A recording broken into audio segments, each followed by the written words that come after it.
who that is. It works. All right, so we are going live, right?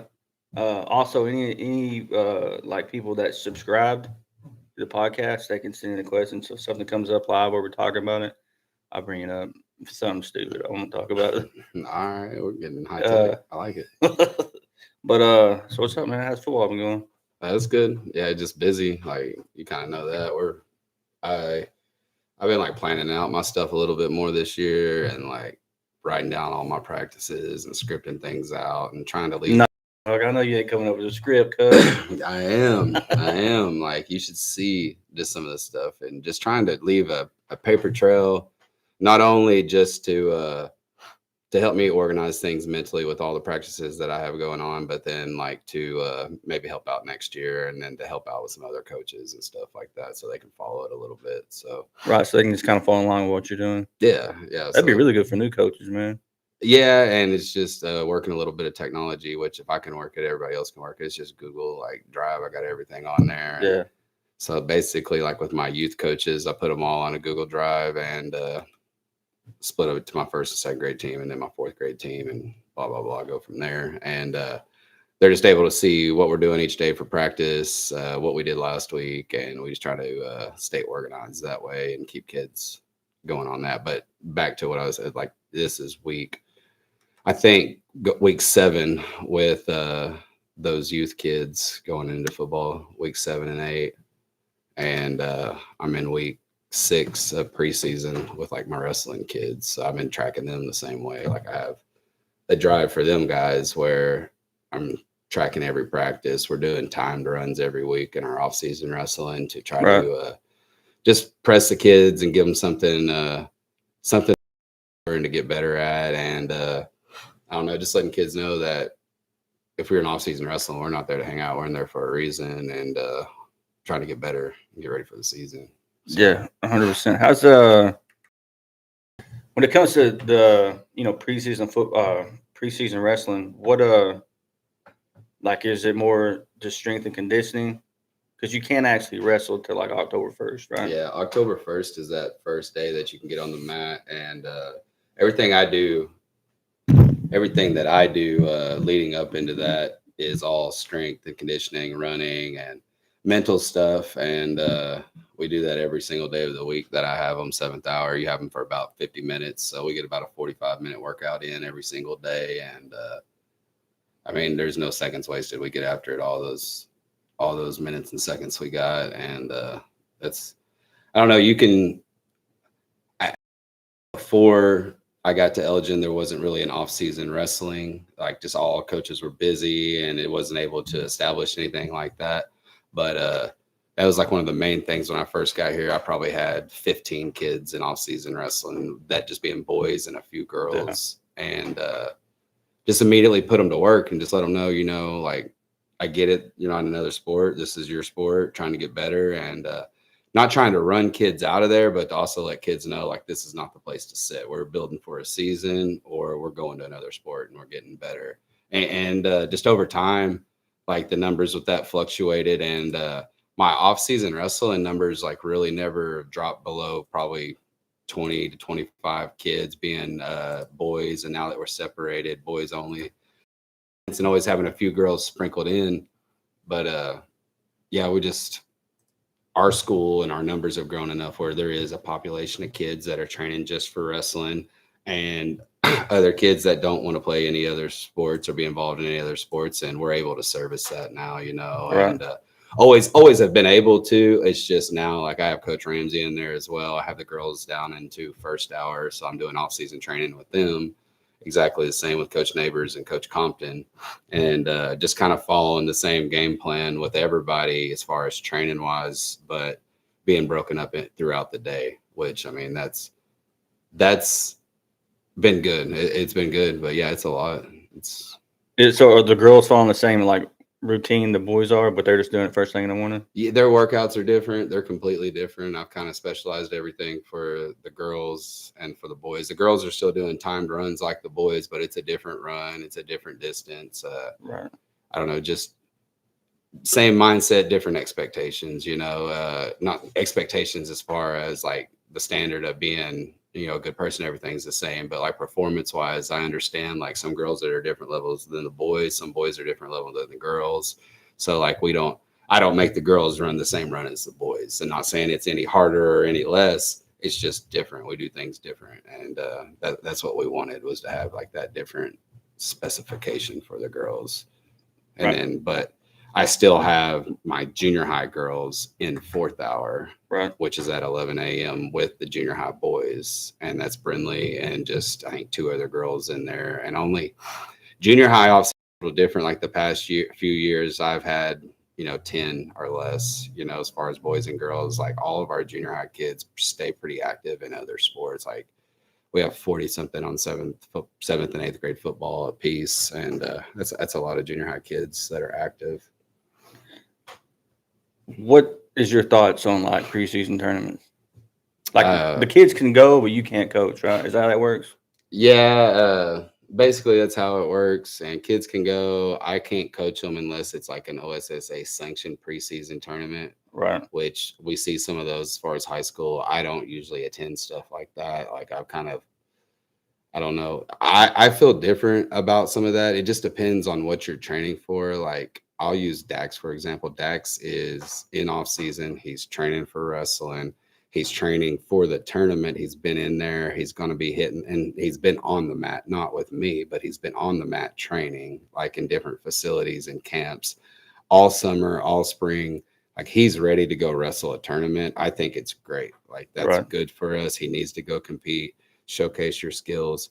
If you're in football or if you're not training at that level, I don't think you should just pick up and go hit like a preseason tournament here and there if you're not training. Like that's something that I don't think really go hand in hand together. I did that a little bit, and it didn't always go in my favor. Like I won most of those, but like still, at what at what risk and what cost? Like injuries happen a lot when that, and like I don't know, when we're in football, we're trying to focus on football, and still doesn't mean you're not training for wrestling or doing wrestling related things. But as far as the competition wise, like I would feel terrible if one of my wrestlers, which we haven't had this issue, but one of them went and wrestled in like a preseason tournament and had a football game later that week and was hurt. That would be not a good look, and I would expect the same thing out of like any other sport that went with. I wouldn't think any of our coaches would take a kid to some sort of winter competition during wrestling season, knowing that they were wrestling. And Yeah. like I said, vice versa. We're just being conscious of that. Some schools don't have that luxury. Like I know schools that battle that, and thankfully, like we communicate as a staff, and like we're all on kind of the same wavelength on what we want. As far as like, so like our goal right now, like preseason wrestling, is just try to get Dax in many tournaments as possible, right? Yes. Uh, And with that, like there's a little bit of like you want to wrestle, but like you also don't probably want to see 30 matches before December. Like you want to be careful of that. Like he's in high school now. Sorry, I wouldn't mean to interrupt you there, but like No, just you're kind of good. adding on. He's in high school now, so like his goals and expectations, I think, are a little bit different. Like most kids, once they get into that freshman year and they're at the level Dex is, like he's aiming for a state championship this year. He wants to try to go win high school state, be a state placer. Like that's a big deal. So you start planning your season out a little, like you want to get that competition in, but you also want to have a freshness to you come, January, because you're going to grind January and it's going to be really, really hard. Like our month of January schedule wise is it's one of the toughest in the states, I feel like. And, but everything else is like December is not that tough. And then February, like you have the tough competitions in February, but it's spaced out well enough where there's recovery time. Like our January will be like a hard grind time. So like just getting back to the preseason, like I would hate for Dax to have like a grind November into December and be beat up all December and then come back into action for January, into the hard stuff instead, like gradually have a build up into January. You know what I'm saying? So Yeah. like I don't know, just picking and choosing. And I know you guys, like, as far as preseason wants to be smart about that, but like there's a level of, I think, most athletes figure out how many matches they can wrestle a year and how many what competition wise they need to be doing compared to training wise, I guess is how it needs to be said. So I guess before the season goes, we got there's the nationals in Des Moines, Iowa. Well, first it's the fall brawl coming up, and that's in a couple weeks. And then there's the Oklahoma Nationals, and that's coming up. That's just, I can't remember the day, but it's the same day as Super 32. That's the Oklahoma Open one? Yeah, Oklahoma Open. So we're going to do that. I think it's in Carl Albert, correct? Yep. So we'll go to that one, and then there's one, then the one in Des Moines, Iowa. I think it's all. Yeah, and that's like a perfect preseason schedule. You know what I'm saying? Like, I think 3 events like that, that's no issues. Like, you go and you get 15 solid 20 matches in before the season. Like, that's good. And like, then we can go build in and you can have a 30 match season, you know, a 40 match season. When you're a year round wrestler, you know, and you're training for wrestling only, like, you can kind of get that in a little bit. And I know towards February, like, you don't see a lot of athletes, especially nowadays, pushing like 50, 60 matches when you get into February, as far as like Oklahoma kids, I don't think, unless they're on that like preseason grind. And then, like, not to mention you get into freestyle and Greco and stuff like that. Like, kids can get 80 matches in a year, 100 matches in a year. That's a lot. Like, if you're going a year around, but if you're smart about it and space it out, you can get that done. Yeah. Then what about? I don't have the schedule offhand. I know you sent it to me, but like November 20. When's our first match of the season? The first thing I have scheduled for anybody right now is Shawnee Duels. I believe it's the 2nd and 3rd of December. Okay. But yeah, just right off the rip, we kind of get into Shawnee Duels, which is hard for our junior high if we haven't really competed yet. And I can't remember, like, looking at our schedule. Dude, I got a funny story about that place. But like putting our schedule together, I can't remember if I put something right before it, but like it would be good. And most of our kids, like, we get out of junior high football right at the end of October, and I can get kids talked into going to open tournaments and youth tournaments and stuff like that and get some competition together before we run right into the buzzsaw Shawnee Duels. Dude, man. So, you know, we set the Firebird tournament or whatever they had there. I heard a funny story about you there. Yeah. So, dude, I guess I'm on my phone, right? Walden told me this story. Damn, I'm glad you brought it up because I forgot to bring it up. But yeah, let's hear it. Yeah. So let the people know. Yeah. So, dog, I'm just on my phone, and you know, the restrooms they're opposite on each side. Like, so if you go left one side, it's boys, and if you go left on the other side, it's girls. Like, they're flipped. I'll let you explain this to the people. So like, it's just wrong, right? So I go to the restroom. I'm in there chilling, and then somebody comes in. They sit down next to me, right? And I'm thinking, like, you know, what's this weirdo doing with these painted toenails and flip flops on, right? And then and like, it's a lot. I should have known something was up because it was a lot of stalls, dude. And as I'm sitting there, and I'm like, oh crap. And then it dawned on me because I heard somebody come in that I'm in the wrong restroom. And so I had to call my wife, man. I was like, hey, Heather, I'm in a pickle. Can you come get me? You know? And she didn't believe me. So she come in and I heard her laugh, and I don't know, needless to say, I got out of there undetected. But when Tyler told me that, I was like, I'm doing a podcast with him tomorrow. I got to mention that. And I thought it'd be funny if Heather left you in there. Nah, dude, I'd have freaked out. I don't know what I'd have did. I don't know. What a scenario. Yeah, how does that happen? But the restrooms are wrong.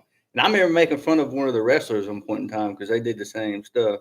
Except for they didn't like go all the way in. You know, they just walked in and seen a female. You know what I mean? I don't know. But anyways, and we're back. Yeah. I mean, you live to tell the story. I'm probably going to wish we would have been going live and I could have edited that out. But, where was we at? Preseason wrestling. So when junior high state's right after. When's junior high state? Junior high state is February 6th and 7th, I believe. That's the date. Yeah, okay. Yeah, so that's kind of far out there anyways, but it's not too big of a deal. Yeah, you know, because this would be a Dax's last year to be able to attend that. Yep. And then, I don't know. I'm kind of excited for that. If he's healthy. if he's beat up, I'd be like, no, Dax, we're gonna sit. We're gonna go win high school state instead. Yeah, I mean, if I that's what we mean, got. that's realistically like I feel like the goal. Like it'd be nice to win junior high state, but also, I mean, we know what we're shooting for.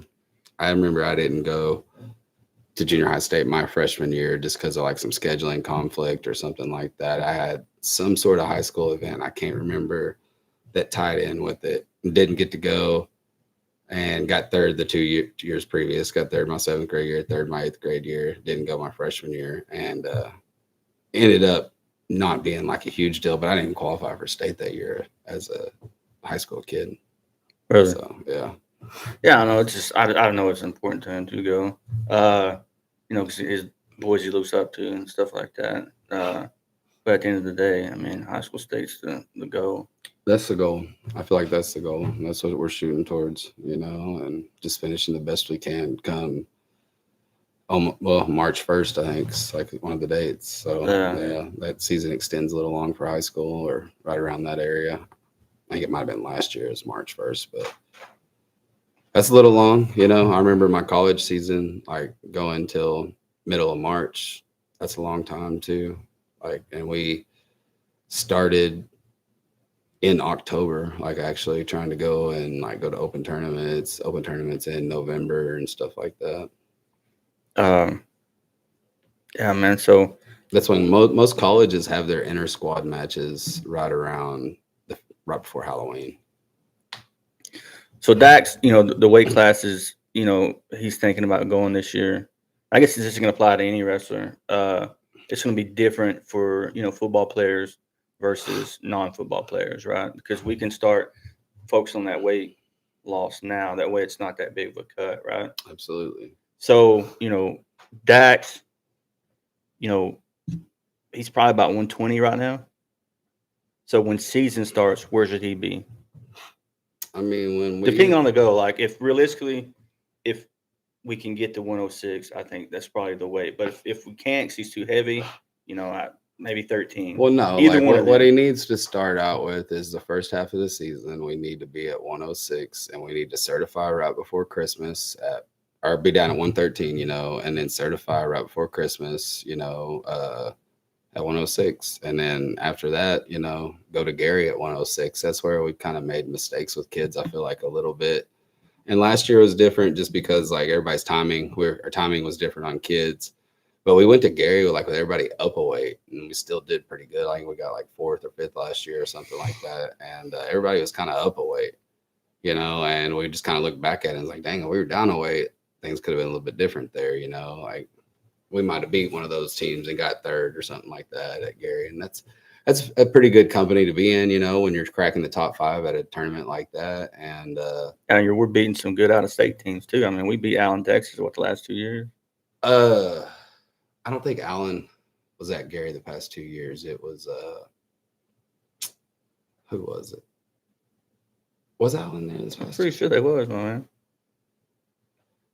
I'm losing my mind either way. I don't know. Allen didn't come last year, I remember, because of they did have ice. They did have a couple kids come though, right? But their parents brought them. Ain't that what it was? Maybe it was something like that. But remember last year's Gary was a little bit wonky because of the weather. Yeah, like Stillwater couldn't come last year, right? Yeah, and things might be a little different if teams like that are there, but also you never know how brackets shake out at Gary. You never ever know. But back to what I was saying is I want our dudes to be down to weight when we go to Gary, and then Carl Albert is important too. Don't get me wrong. We're trying to go there and get our seeds for regionals and stuff like that. But it's not the end of the world if we're up a weight class there. And then something that's new for us this year is the weekend. I talk about our January being a grind. The weekend after Carl Albert, we have Sulphur, a duel right before Carl Albert, I believe, and then we go to Carl Albert, and then the next week Sulphur again this year. Yeah, at Sulphur. Yeah. Ooh. That's our home schedule is not great this year. We have 2 home duels, I think. I think we have I can't remember the first one, but we have one in the first semester, and then we have our district duels here. So we'll have 3 duels in one day here, which will be good and everything. But not a lot of homes, because I had a lot of homes last year. We had a lot of home duels last year, and just wrestling schedule is weird. And but the weekend after Carl Albert, we're going to go to Bixby. They're trying to do a 8-team dual tournament there, and he's telling me like every good team from one class is going to get one good team from each class. So 4, it'd be Bixby, us from 5A, 4A. I'm assuming it's like a Tuttle or Cushing or somebody good like that. And then 3A, I think Blackwell, he said, was already committed to it.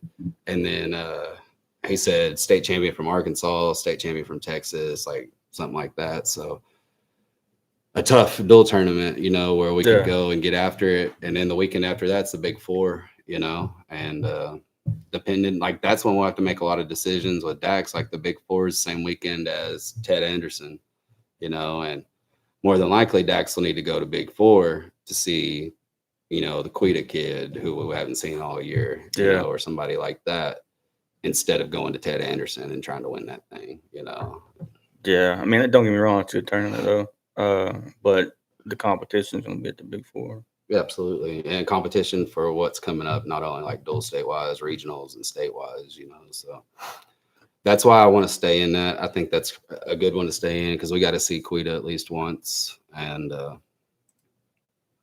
but yeah, that's our 4 weekends of January. That's pretty tough right there. And if you're a junior high kid, I think that weekend and all of our junior high kids to Pauls Valley. One weekend is I believe that one's the same weekend as Carl Albert. I have open for our junior high. And then the next weekend's Chickasha. And then some of them will go to Comanche that weekend to the middle school tournament. And then the following weekend's Ted State, so that's a grind too. Went through that last year. Yeah. Man, let's jump into football, man. How's the youth going? Everything's good. Yeah, my 2 teams haven't lost any games yet. It's pretty awesome. Had some exciting games here lately. Like the first and second grade team, like I can't probably say enough about the coaches. They've been really good. Like Tink does a tremendous job with that group, and Tink and RL and Bryson and Jay and Ralph and Mike, they're all awesome. Like those are all the dudes that come out and help out, and I've been consistent on being there and following like the practice script and doing the way things I've kind of structured things, and they help out with the kids, and I get done with them and go to my 4th grade, and I have a great group with them, like Tyler and Justin and James and Mark and Clay. Those are like my dudes, and if I forgot somebody for some reason, forgive me, but like just an awesome group of individuals that all help out and volunteer their time and stay consistent. And we played North Rock Creek the first week, and they came to Elgin right after our Dallas game that we went to, and was lightning delayed, and which was cool. Just came back and got like a couple hours of sleep real quick and jumped back on it. But also like people were up there to help too. They all went to the game and they all did the same stuff, and everybody pitched in. Like Brian Begley's there being an announcer all day, volunteering his time, being awesome. And I don't know, just a whole group of volunteers and people that helped. And I think my first, second grade team got after him real good. And then Waylon's team won on like a last second touchdown. Waylon threw a touchdown pass. It was incredible. Like those moments that you think about, and like you think about the long trip to Dallas and coming back and setting up all day and orchestrating everything, and just to have that little moment, and having like Coach Wyatt and Coach Hill sitting in the gator, watching the game, following, being attentive, Waylon and all his teammates notice stuff like that. And I don't know, that made it all worth it. And those two teams getting the wins and the other teams playing well, and like just seeing everybody doing things right. I was proud of like just the one thing I noticed is all of our grade levels, kids can line up and get to the ball and generally know what they're doing. Like coaches aren't out there jerking them around and like putting them where they need to be. And then we went to Chickasha this past weekend, and all of our grade levels just kind of got after them, and it's good. We have a bye week this week. Witten's team, that first and second grade team, has got a pickup game in Cache at like 11:30 with their 9U team. So that's just something we're kind of doing and filling in. Our Wichita Valley League had to drop late, so North Rock Creek was a fill-in, and just kind of picking up games here and there during our bye week. We almost had one set for Waylon's team, and that ended up not working out. But And then after that, we host again. Blanchard comes here, and that's really like when a lot of our grade levels will see their first like test. Blanchard does a good job running their program, and we'll see there, and then we'll go to Weatherford, and then Tuttle will come to us, and Anadarko will come to us, and that kind of wraps out our youth season. But yeah, everybody's rolling. Backing up a little bit, what do you think about the Dallas game?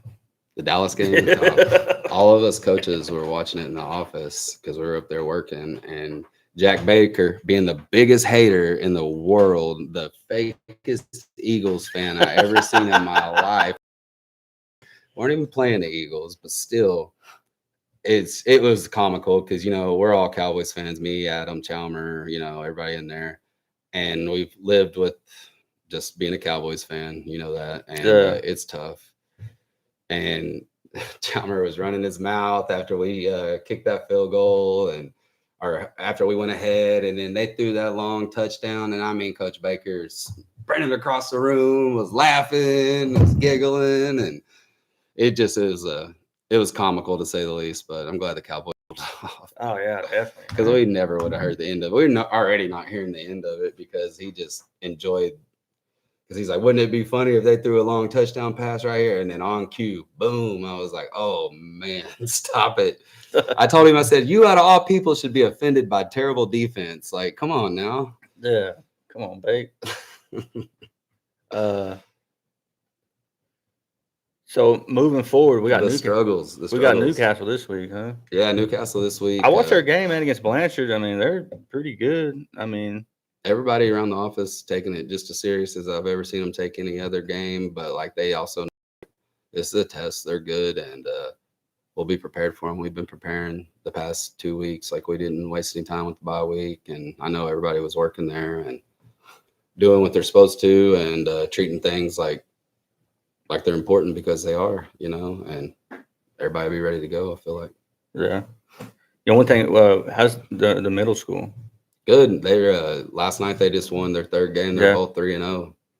7th grade had a tough coach game, wasn't it? Yeah, 6-0 last night. Scored with like 35 seconds left. We did game-winning drive. Like Bentley Morrison took it on a long one, probably like 60, and then took another one down about another 20, and then Rico ended up punching it in there at the end. And just a tough, gritty win. They didn't look, I thought, like great at times.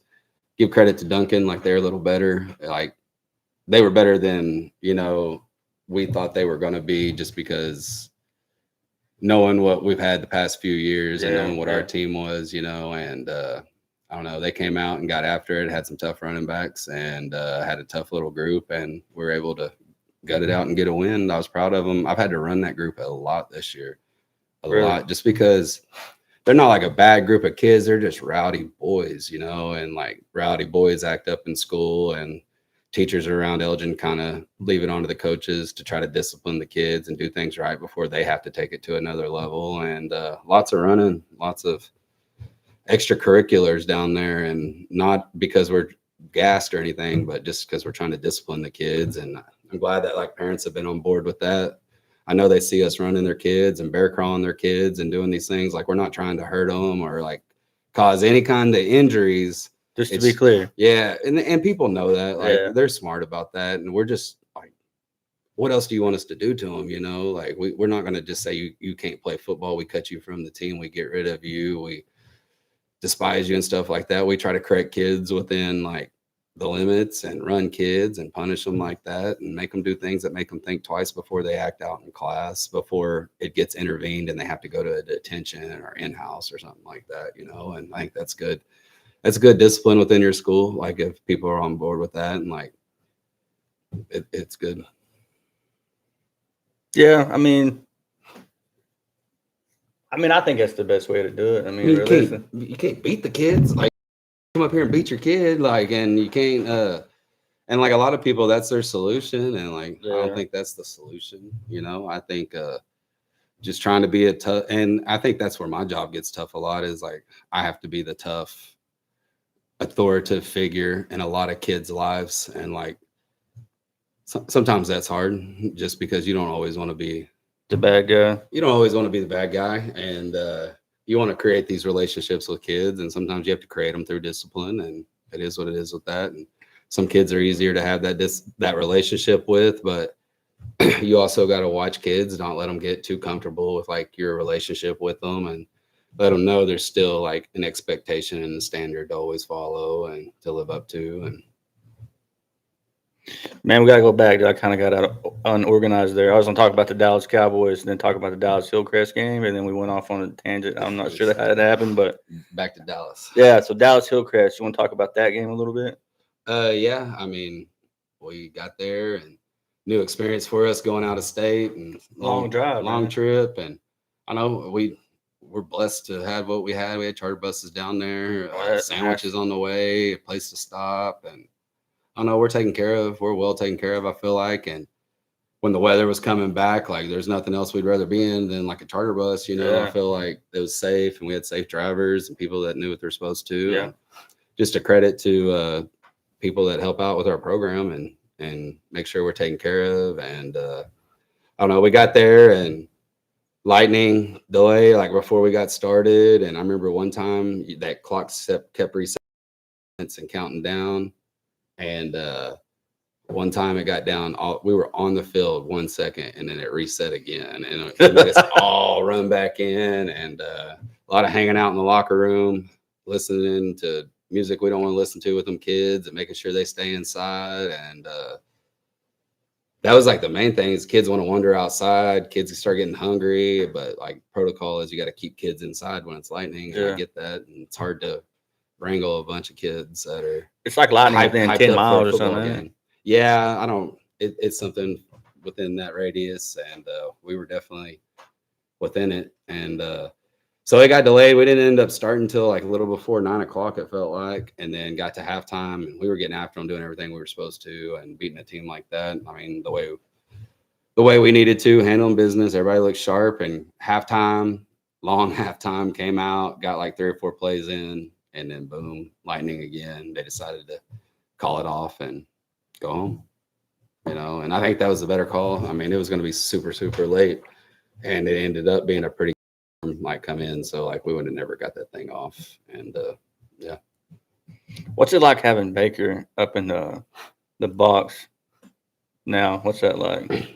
I know he's probably frustrated. Like I'm sure he is, but like I'm just trying to picture like his voice trying to tell everybody what to do from up there. Well, the first game, I didn't signal or anything for him, but I did like a little bit the last game I did for the Dallas Hillcrest one. And it's like, it's a different type of pressure. I ain't trying to mess anything up or do anything wrong. And if kids aren't getting the calls, even if I'm making them, like still my responsibility to make sure they get the dang calls. So it's a big like pressured responsibility. And that's a good game to do it with, you know, and to work it in with. And I don't necessarily think that's the game plan most of the season going forward, because like he's better and he was down on the field, I think, helping out today actually. And I think but I don't know, Lance handles a lot of that too, and like those high pressure situations, because he can make the down like on the field adjustments that I really like can't in those situations. That's not my area, and that's not what I want to be. I just want to help out where I can help out and be a hand where I can be a hand. And because middle school football, I mean, basically you just call offensive plays. And like I've been helping out with the defense a lot here this year too, just because he hasn't been able to help out as much with the middle school. You know, just we want to make sure he's good to go for the high school and all that stuff. And so helping out a lot with that. I've learned more this past year than I've learned ever, you know. And I'm sure Chalmer and Adam and Jack are all tired of me asking questions. And selfishly, a lot of them are for youth, you know. But it all translates. Like I run the same thing in my junior high that they run at the high school that I run with my youth kids, my first, second, and my fourth grade. Like we call all things the same, and just I try to stay on the same page as that. And I don't know, people are. I feel like, man, I've coached for 10 years. I should have known this stuff a long time ago, and I've kind of always known different variations of it, you know, because we've been through different people and different defenses and stuff like that. But like, I don't know, just trying to dive in more and learn more and be well-rounded. And sometimes I still don't know what I'm talking about, but then I can go and get the right answer. Like I've had kids correct me in junior high and be like, "No, Coach Castro told us to do it like this." I'm like, "Yeah, he's the boss," you know. And that's a big, like a credit to them. Like I kind of get the title of being their head coach, 7th and 8th grade football, but like them dudes are in their 4th hour with them every day and teaching them the ins and outs and the X's and O's. And I'm more just kind of leading them in that sense, you know, and I don't know. That's just like a big credit to them and our high school staff. They do a good job of doing that every single day. And then I get to showcase them, you know, I practice them after school twice a week, but then on Tuesdays, you know, we get to showcase them, and our high school staff is there most of the time. And if they're not, they're doing something high school related, and that's where we can take over and away games and be able to cover for them. And hopefully they feel confident. We're always doing things, or at least trying to do things right, you know, with the junior high. But they're good, man. They're two good groups of football players right there, you know, and a lot of them. So them being able to stick together over the next few years will be really exciting. You know, players of the game for Dallas Hillcrest. Offense, Brody Morrison. Yeah, I mean, he caught like a screen and won 1,000,000 yards and was lightning down the field and can do anything. You know, he can run by anybody. He can catch football. Dude's stud athlete. You know, senior finally, like leader, one of the leaders of the team, and I don't know, as good as it gets. You know, I think I've said a lot of good things about Brody before, and I wish I could think of a lot more to say about him, but there really isn't. Like, just great kid, great worker, great athlete, you know, good example as little brother. That's our running back in 7th grade, Bentley. And I don't know, they're pleasures to coach. Those type of kids you want, and they're still going to do things wrong and make mistakes, and we hold them accountable, and it's yes, sir, and usually fixed, you know, and having support from them always, and support at home from them. They always got our backs when we're coaching them hard, and that's what you want, you know. And yeah, that's definitely. I mean, there's lots of dudes that shine that night, but he can always take it. And got him a touchdown before week 6 this year, or whatever it was last year. Yeah, that was funny. Struggling. Defense, Philip Peterson. Yeah, Philip, I think, made the first like 2 big tackles of the game. They couldn't get it past the line of scrimmage. Man. Yes, and made a lot of great ones after that. And even though sometimes it seems like the world was on fire defensively when you have that headset on, I don't think we gave up. It was -4 yards on the game, I think, was the defensive stats. Oh, wow. Yeah, they didn't get a first down. Yeah. So, like, they were on the verge right there before the lightning hit. Yeah. But I think God knew Jack didn't need that in his life. I don't know, man. Like, just he's stingy. He's stingy with it, and that's what you want. You want somebody that's stingy, and the dude does such a good job, and we're blessed to have him, man. And so just trying to keep him going and motivated and healthy. And I don't know, his priorities are always El Janelle football, and sometimes we got to kind of make sure priorities are taking care of himself, you know, and taking care of everything we need to. Special teams, Rich and mine. Yeah, I think he returned that punt, and just he could have got any kind of player of the game in any kind of position. He does everything for us, and yeah, I don't know why you would punt at Turretson if he's back there. That's kind of a wild thing too, but yeah, he's special, man. And I was just thinking about him earlier, and seems like he's been a senior since he was in 7th grade, you know, just like physically, grown man wise. He's always been kind of a grown man, but he's grown into like just a good, mature young adult. And you say that, and he's still goofy and plays around and has like a personality, but I don't know. He can do anything for us. And we talking about just how much we expect out of him, and we depend on him and stuff like that. But we're like, yeah, that's what we wanted when he was a senior, you know, is be able to give him this type of load and these type of things, and to run the ball on offense, to tackle on defense, and run a punt back, and be special teams player of the game, you know, help out in all areas. Rough Rider, CJ Devon. Yeah, CJ is big dude. He had a lot of injuries last year, so we get to see a lot of them. Always kind of banged up a little bit, and never really kind of got his moment to shine until this year. And senior, and out there, just he's big, right? Huge, like massive, over 300 pounds, and like tall, 6. You know, I don't want to discredit him, 3, 4, like something. A great sized kid. He's 6'8", Yeah, like he's huge. 6'8", 400-pound monster. No, when you look at him out there, you're just like, holy smokes, and just hasn't had a lot of in-game experience. But man, I know Adams coached him hard and got him right. And to get Rough Rider of the game, like you have to do a lot of things right, and that's a good honor, you know. And I know Adam takes like none of that lightly. He grades them kids hard and like expects a lot out of them. So that's a big honor. One I was excited to see on here is Sharpen Your Axe, Caleb Alasola.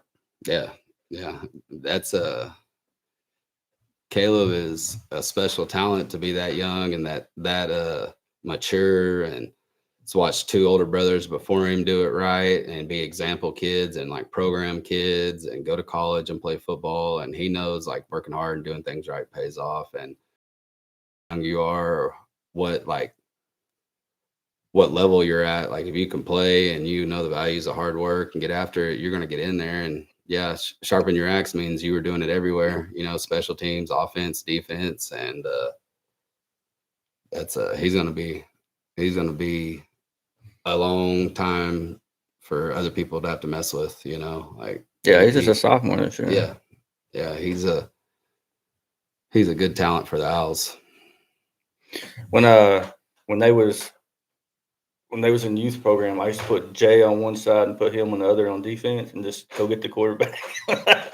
Yeah, he was a stud, man. And just to see like him athletically, the way he's developed too, and like used to kind of be awkward with his body and run a little weird, you know, and like now you just looks like a grown man out there. And just a credit to like our weight program and our weight training and stuff, I feel like, and him staying steady on that and believing stuff that, you know, I think Coach Beathard even started with him like at a young age, and then Lance took over and kept that going with him, and he's developed into, you know, a young sophomore talent that's going to get a lot of looks, I feel like, and be a good pickup for somebody. You know, I know his brothers are doing well in college, and any program be lucky to have, because they're not only like great athletes, they're great people, they're great students, just great community members, do things right.